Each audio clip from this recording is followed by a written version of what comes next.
Hi there, my name is Lindsay Bridgers, and today we're at our Gainesville greenhouse where we're putting together some terrariums. Terrariums are great because they allow you to grow plants that might be otherwise difficult to grow in other areas of your home. That's because terrarium containers have sides, so they create a nice humidity-rich environment where plants such as tender tropicals, ferns, begonias, and orchids tend to thrive. Now, the first step in creating a terrarium is to select your vessel. There are many different types of vessels. You can use open style or closed style or close style terrariums. Now, one thing to note is that the closed style containers, such as this one or the close style, create the highest humidity conditions. So you really want to make sure if you're using one of those that you're picking plants that like moisture and high humidity. Now, the next step is to pick your plants. You want to make sure that you're choosing things that like the same soil and light conditions.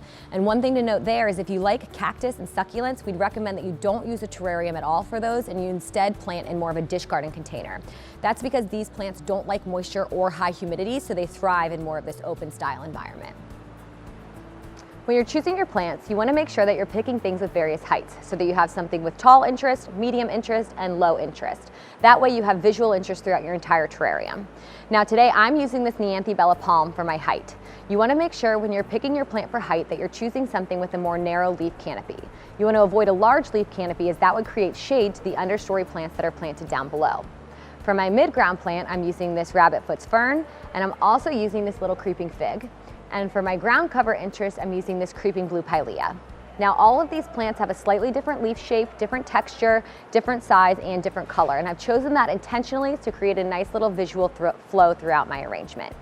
Now, before you get started planting, give everybody a nice little drink of water. I've recently watered these, so I'm not going to do that here today, but you want to make sure that your plants are moist when you're planting because that helps prevent overwatering once everybody's tucked into the soil.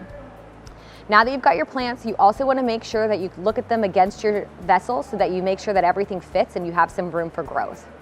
You want to also be sure that you're choosing things that are more slow growing because if you choose quick growing plants, they're going to quickly outgrow your vessel. All right, now before we get started, you want to make sure your container is clean. I've already washed mine, but if you haven't washed yours yet, go ahead and wash it with some dish soap and water. Rinse everything thoroughly and pat it dry before we begin. The first thing that we're going to do is build the base layer. You can see here that the base layer should be about 1/3 to 1/4 of the overall height of your terrarium container.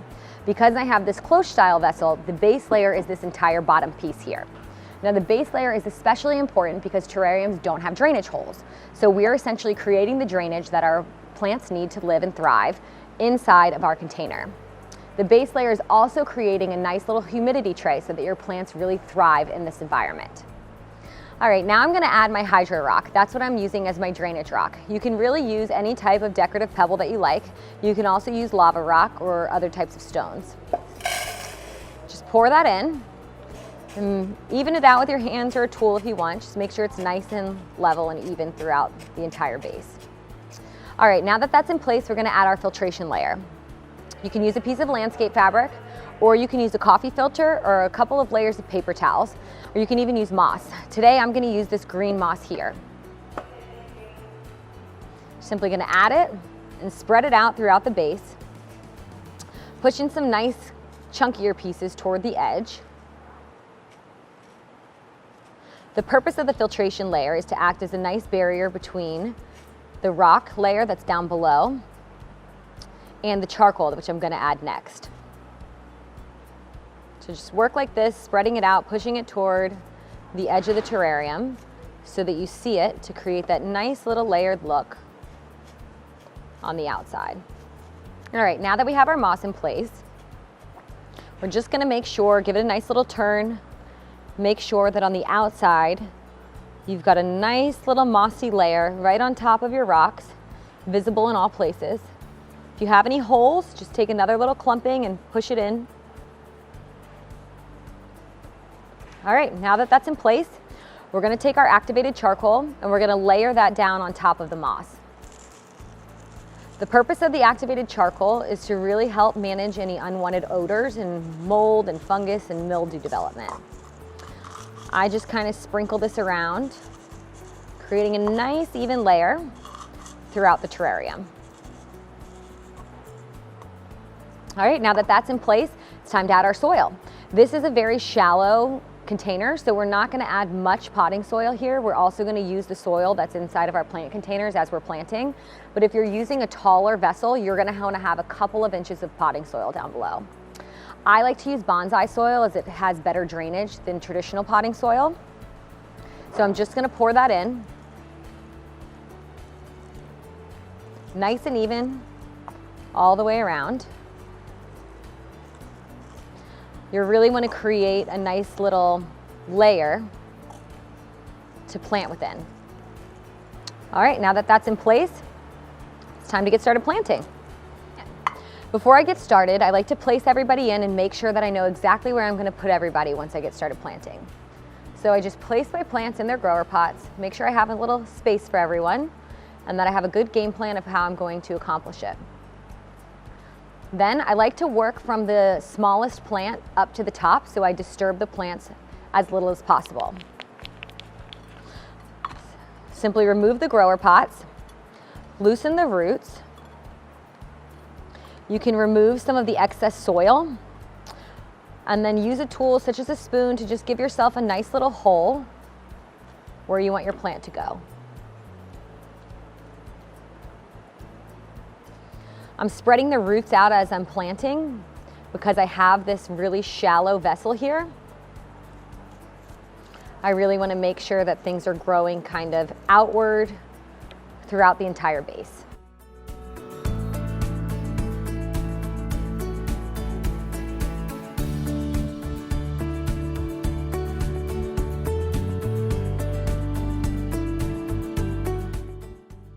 All right. Next, I'm going to place kind of my mid-ground plants. Here I've got this cute little creeping fig. Give him a nice little squeeze to get him out of his grower pot.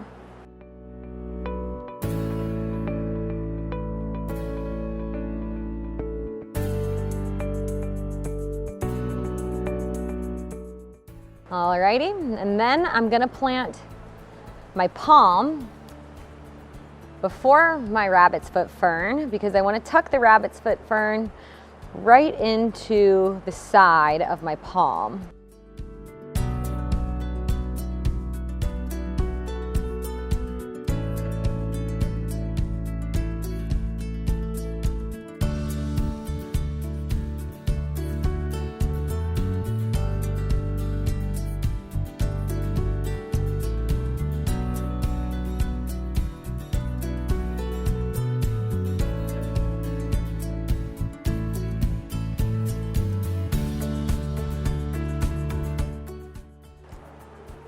All right, now that everybody's in place, I'm going to take some of that soil, just top everybody off.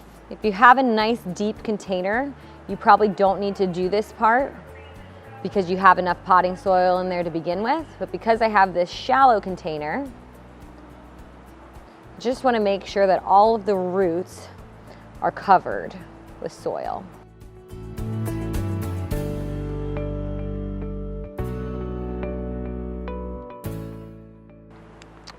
All right, now take your paintbrush and go through and brush off as much soil as you can that's fallen on the leaves of the plants, especially soil that's fallen down into the crown of any plants or within the flowers. Just want to make sure you get off as much as possible. If you have any stubborn areas where it's kind of caked on there, don't worry, we can apply some water when we're watering to that area in particular to see if we can wash it away. Now, if you have a vessel with sides, this is also the time to clean the sides of the interior of the terrarium. You can use your paintbrush for that. You can also use a paper towel or a microfiber cloth so you don't leave lint behind. And then it's time to add our decorative accents. So I'm going to use just some rock, a little bit of moss. I like to keep everything pretty natural and earthy when I'm adding my accents.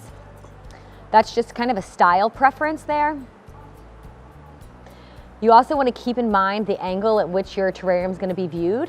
For me, I'm designing for, a little bit of a 360 interest because I'm making a centerpiece.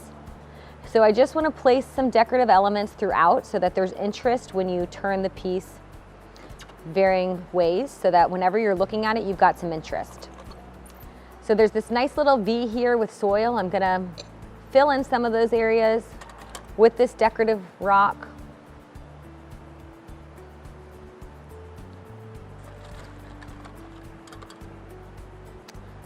Placing some pieces as I work.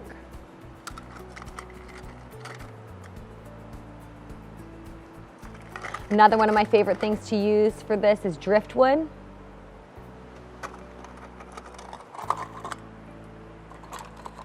I'm going to use some of my bigger rocks for the areas where we have more soil exposed.